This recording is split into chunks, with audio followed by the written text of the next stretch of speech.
Bonjour,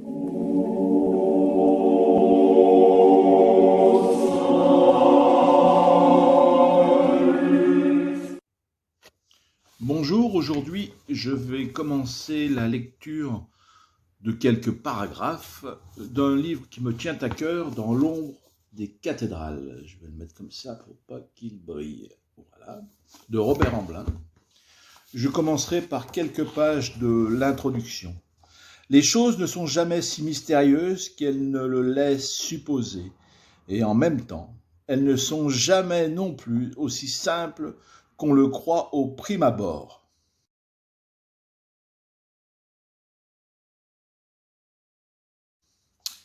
Alors cette phrase est assez énigmatique car elle présuppose que les choses simples ne sont pas efficaces, alors qu'au contraire, plus les choses sont faites simplement, plus l'efficacité est au bout du chemin.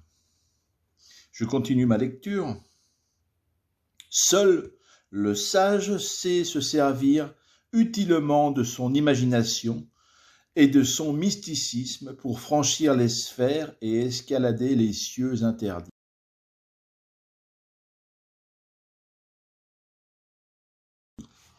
Donc là, encore une fois, on souligne que le sage, donc, c'est celui qui maîtrise le dragon de l'ego. Et seul lui peut arriver à des choses merveilleuses. Ensuite, mais il sait aussi freiner la chimère ailée, chercheuse d'infini, rester ce qui doit être un homme, être intelligent et raisonnable.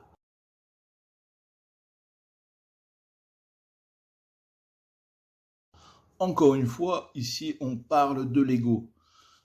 Ce n'est pas parce que le magiste, entre guillemets, réussit des choses qui ne sont pas à la portée du premier venu, parce qu'il a travaillé son ego, qu'il doit le regonfler de vanité.